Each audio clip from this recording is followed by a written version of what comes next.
大家好，我係阿豪。今集視頻就同大家介紹呢一個青樹情山嚇。咁青樹情山咧呢個屋苑，阿豪介紹過應該有3-4次啦。今次咧都係介紹一個咧係無敵視野嘅一間3房2廳2個廁所嘅單位。96.35個方嚇，佢嘅總價咧依家70萬就可以攞低啦。之前賣到成80萬㗎，因為佢係一個鳳凰層單位係東南面嘅一個朝向，完全無遮擋、超開揚嘅一個視野啊！勁靚啊！嗰個視野嚇，我覺得佢嘅間隔同埋裝修都係唔錯嘅啊。咁呢一個屋苑嘅樓齡咧就係入伙時間大概係2018年嘅年尾開始入伙嘅。咁計新嘅樓齡咧差唔多7到8年啦。咁呢一個屋苑佢嘅地理位置咧就係呢一個萬達廣場同埋呢一個深圳呢個中間位置嚇。我哋去萬達廣場咧就係5分鐘，去深圳嘅時間咧都係5分鐘。我哋隔離咧就係呢個華發自在城嚇，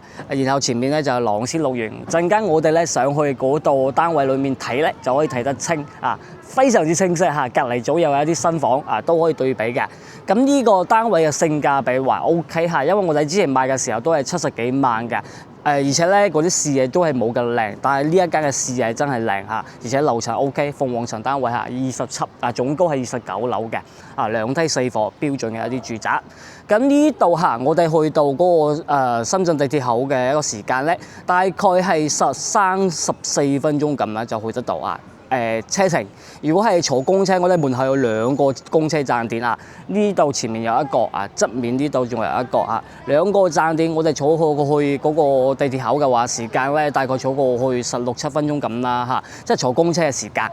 我哋坐公車去萬達廣場咧，大概係10分鐘嚇，坐公車。如果係我哋平時打部車過去5分鐘就到㗎，呢啲時間係比較近嘅我哋除咗去萬達之外咧，我哋仲可以去到呢一個益田界廣場同埋天虹商場，以及城傑中心即係惠陽淡水中心嘅一啲政府配套市政配套。咁我哋呢度去惠陽港鐵站嘅時間都係好近，因為佢啱啱好喺呢個中間位置去惠陽站咧時間係15分鐘，然後咧我哋惠陽港鐵站去香港西九龍1個鐘等於話佢呢度咧無論係商業交通都係唔錯嘅咁跟住落嚟就睇下呢個單位係咪啱你哋嘅眼緣啦紅本在手冇欠款可以做到即時交易嘅。哇！今日溫度又係38度我哋上樓睇。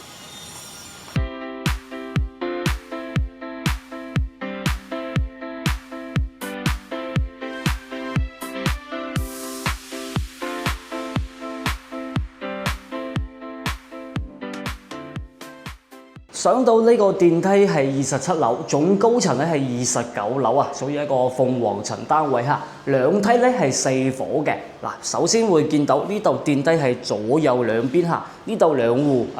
然後呢一度1戶呢啲係面積大啲嘅130幾個方嘅，呢度做一間嘅，同大家俾你睇下呢啲獨門獨戶㗎啦我哋今日睇呢一邊。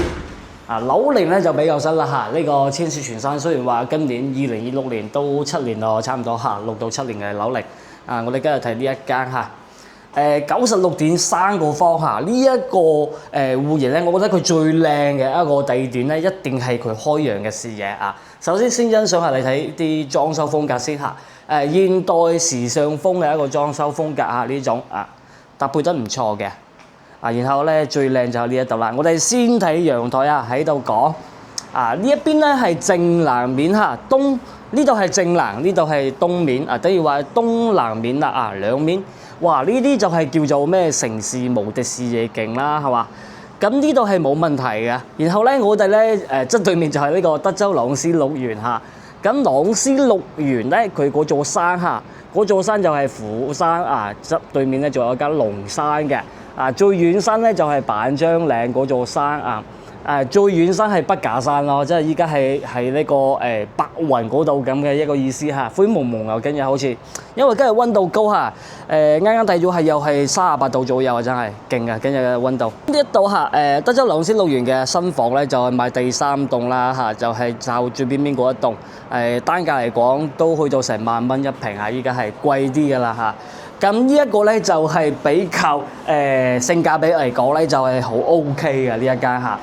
你諗下喎，呢個總價嚇，依家係佢雖然話降價賣嚇，開價都要去到73.8萬，但你揾到阿豪買嚇，即係呢個底價買樓嚇70萬啦，我哋都係70萬搞掂佢啊。咁呢個開間咧係3.6米嚇，96.35個方，做咗電視保護櫃同埋呢一個梳化背景牆啊，搭配得真係唔錯嘅。佢上面嘅呢個吊頂天花咧啊，帶住呢個中央空調嘅。係一個帶咗一個圓弧角嘅一個設計100寸嘅一個大電視保護櫃嚇，勁啊呢個！咁呢一邊啊，因為佢仲做咗一個隱私嘅一道牆啊，你睇下，即係好似一個屏風牆咯嚇。其實佢呢一點嘅設計咧係唔錯下㗎。其實好少人會咁樣設計咯，不過佢咁樣設計咗，我覺得如果係加啲儲物櫃過去咧，我覺得仲加靚嚇，真係實用啲咁。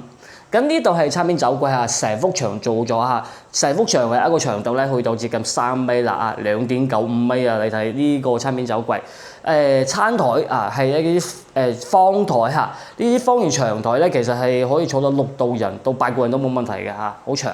咁廚房咧係一個正方形嚟嘅，所以係 U 字形嘅一個設計。呢一度咧就係擺雪櫃嘅位置啊。咁整體咧，佢呢一種廚房其實係比較襟用啲啦嚇，實用型嘅。呢一度係有個窗，然後咧熱水爐都裝咗呢度，屬於話比較貼心嘅嗰一面啦。我哋往裡面睇，仲有3間房2個廁所嘅。咁第一個廁所就係呢一邊公區廁所兩段式分離嘅一個隔斷啦。一個睇起身，我覺得因為你有啲馬桶其實佢睇起身好大啦，你咁樣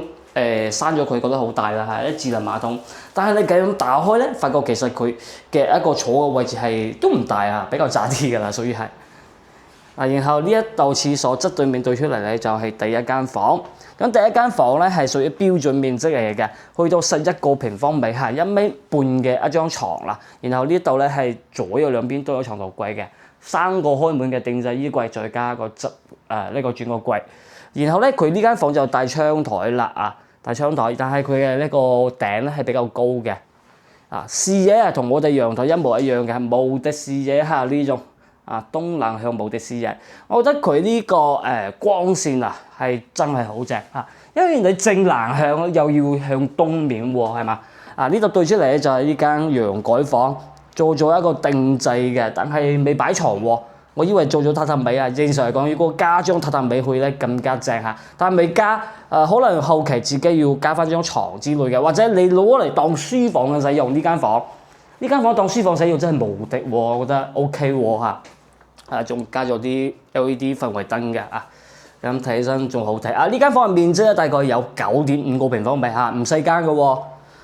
做得幾好，即係佢意思，即係可能攞嚟做嗰個衣帽架或者攞書房咁樣設計嘅咁呢度咧就係主人房主人房咧入嚟咧就呢個廁所係正方形嘅呢個位置嘅方位咧就睇住呢個德州流斯樂園嘅方向向東，前面就係萬達廣場過去5分鐘。呢度咧佢未間過玻璃可以間呢種啱啱好可以間得到嘅。但係呢個業主唔間啦大家如果後面買咗之後有需求需要間嘅話，可以幫大家間嘅。咁呢一度主人房嘅一個面積咧差唔多都係11個方左右，但係佢加埋廁所咧係16個方但係你睇起身好似冇我哋第一間房咁闊㗎，係咪？因為佢呢度咧做得比較闊啲咧，個衣櫃閂開門嘅衣櫃，然後咧再加一個呢個儲物櫃嘅方位因為佢55公分係標準㗎呢個進山55公分加咗個廁所嘅意思。咁呢度嘅景係帶住窗台一模一樣嘅，同嗰個陽台嘅景無敵㗎啦，屬於係睇遠山景完全無遮擋。我覺得佢呢一種單位佢靚就靚咗呢一種㗎啦呢個朝向東南面無遮擋視野。咁咧呢一個單位好快已經一轉就睇埋啦好似冇鞋櫃大家有冇？鞋櫃喺前邊。咁呢度咧就比較細間啲嘅一個兩門鞋櫃傳統鞋櫃。咁呢個方位係真係唔錯嘅。平時大家喺屋企咧，你打開呢度門然後前面係嗰度咧係開通過嚟嘅話，咁呢一邊咧就形成一個南北通透我依家企喺呢個位置都好涼爽真係有風啦單位睇晒啦，有冇中意嘅朋友？想睇樓嘅掃描上面 WhatsApp 同埋呢個 WeChat 二維碼咧，可以用我過嚟睇下嘅。咁隔離咧，仲有我啱先講到嘅呢個德州朗先綠園嘅新房之外咧，仲有旁邊就係華發自在城嘅一個新房。再落去咧就係萬達廣場嗰邊嘅嘉裕龍庭最大華庭嘅新房嚇，60零萬都可以買得到嘅呢3房單位。呢一間70萬因為以前買過嚟呢啲單位好貴啊！以前嘅佢嘅一個總價位咧，去到125萬嚇，無批房當時仲要係咁依家70萬咯，裝修完之後係咪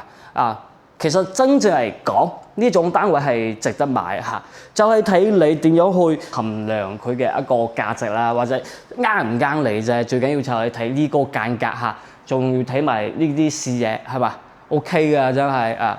咁視頻就拍到呢度啦有興趣你就快啲，我哋下集再見，拜拜。